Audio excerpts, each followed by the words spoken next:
and welcome back. This is Illustrator and I am doing for you today my 100 sub goal celebration Q&A. I'm going to call it a celebration Q&A because it's my first sub goal. I decided I wanted to do a Q&A because I get a lot of questions all the time. Usually so to Copics, but some of them were a little bit more personal and different things.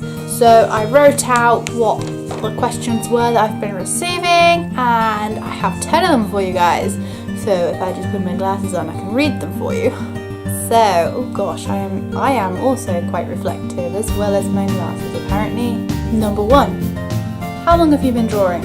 I have been drawing for a long time. I've been drawing for a long time. I've had a few like arty pauses where certain things happen and I either don't feel like drawing or there's something else happening in my life, and everyone goes through that kind of feeling, I guess.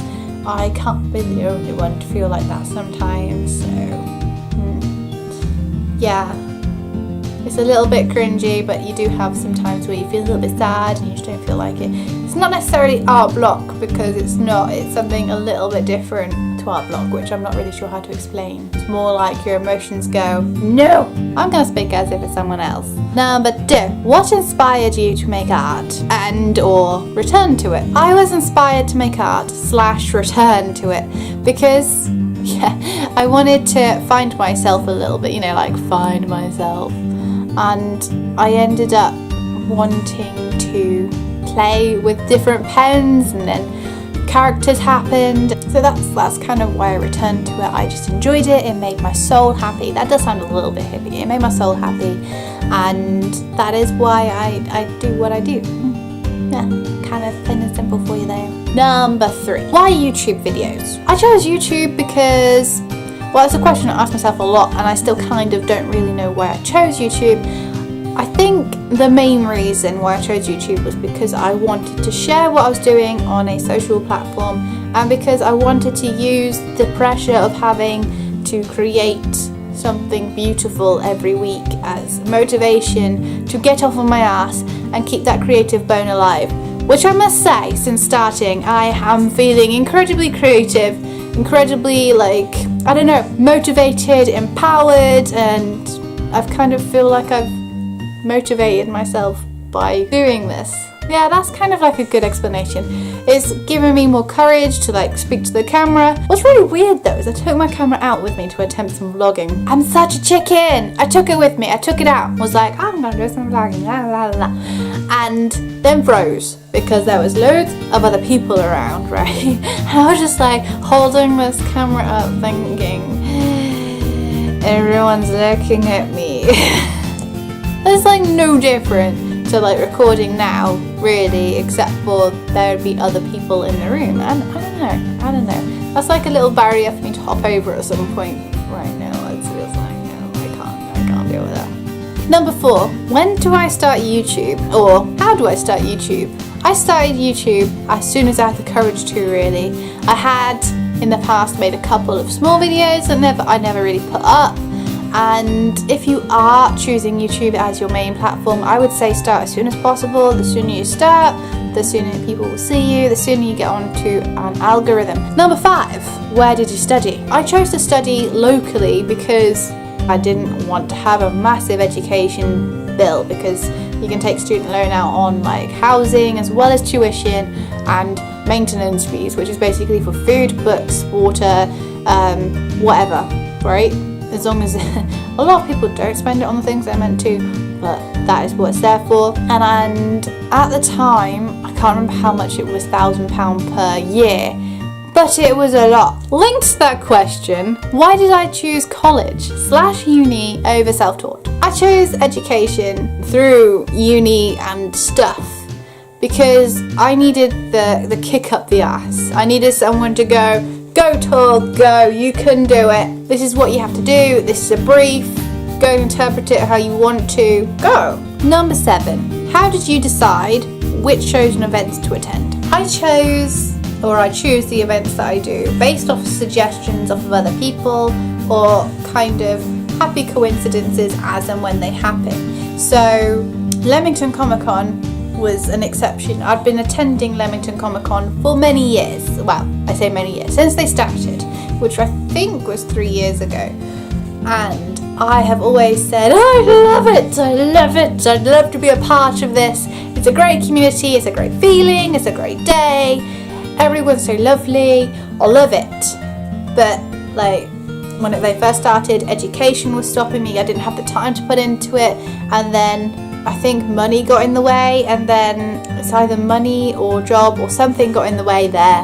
And the last time, the time before this, it was nerves. I didn't apply because I was too freaked out. I didn't feel accomplished. I didn't have a smooth enough branding. I don't mean like smooth as in, oh, that's so sleek. I mean like it wasn't cohesive across all the social media platforms. I didn't have a brand identity. It was so scattered that I personally didn't count it as a brand, because who would count different names as a brand? I was going under Tortoise Tour, TJ Creative, Illustrator. Well, that was the latest, and obviously I have stuck with that one. I like Illustrator because it's a play on words. It's Illustrator, Illustrator. It's nice. I have to admit though, I did not think of that name for myself. In fact, I was going, oh, what should I do? Should I be Tortoise Tour? Should I be TJ? Should I be TJ Creative?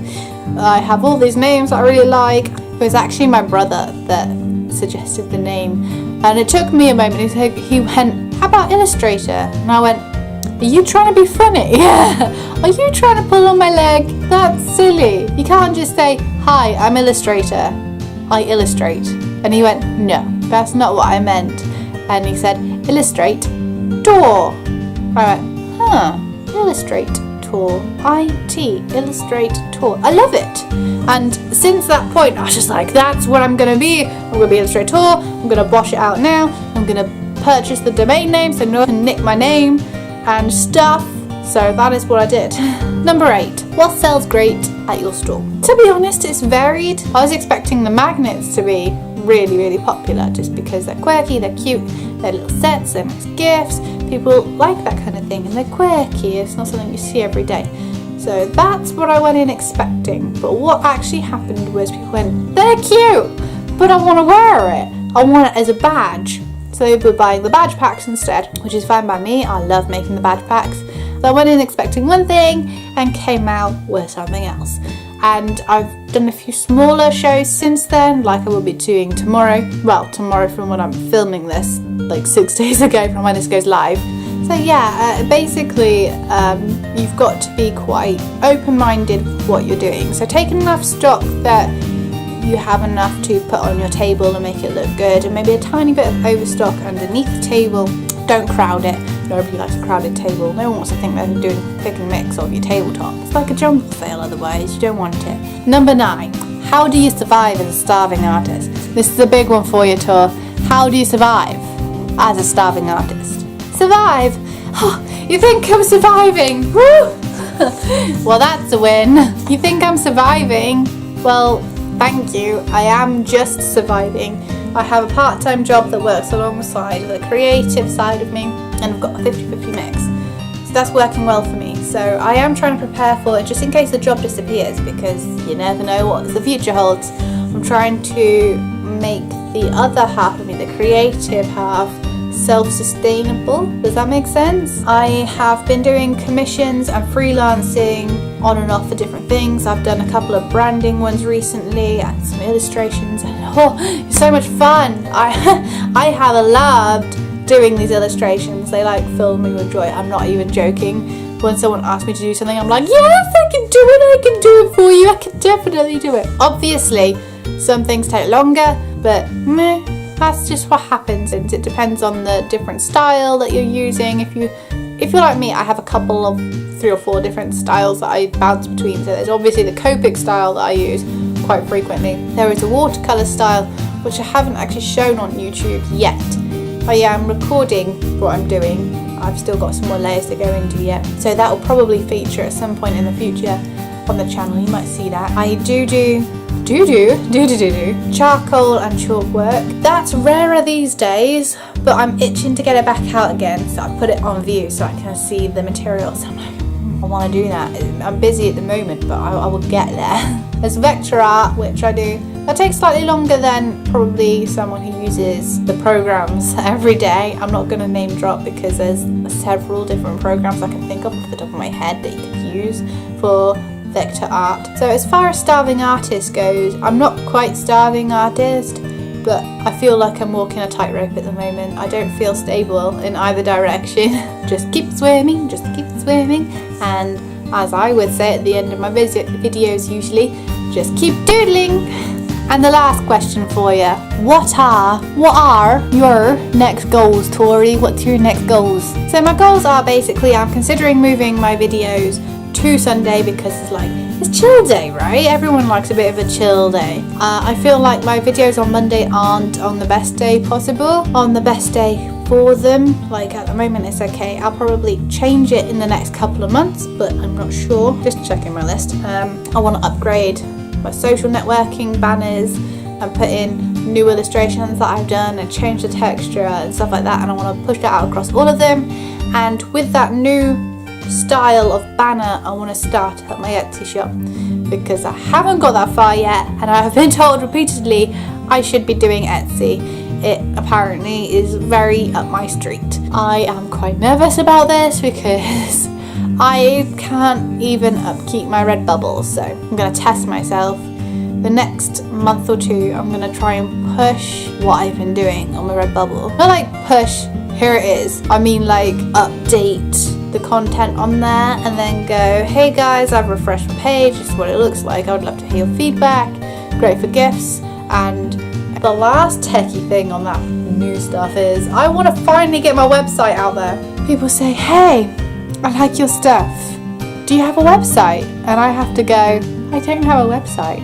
But you can find me on YouTube, Twitter, Facebook. And here's my business card with my email address. But that's not really good for seeing examples. Like they can scroll back and see the photos and the videos and stuff. But that's not always what they want to see. They were asking questions like, how much are your rates for this style, that style? How much is it for an avatar without background? How much is it for a bust shot? How much is it for the full body? How much is it for character design? Do you do backgrounds? Just backgrounds for other comic book artists to go over the top? What do you do? Artistic wise, I want to crack out my charcoals again. I miss them. I should invest in proper softbox lighting with things that diffuse light. Like I know what I need to do to improve these things. I just don't have the space or the spare cash to do these things. So thanks very much for watching, guys. Like if you like, and sub if you haven't. Just keep doodling, and I'll see you guys next time. Bye!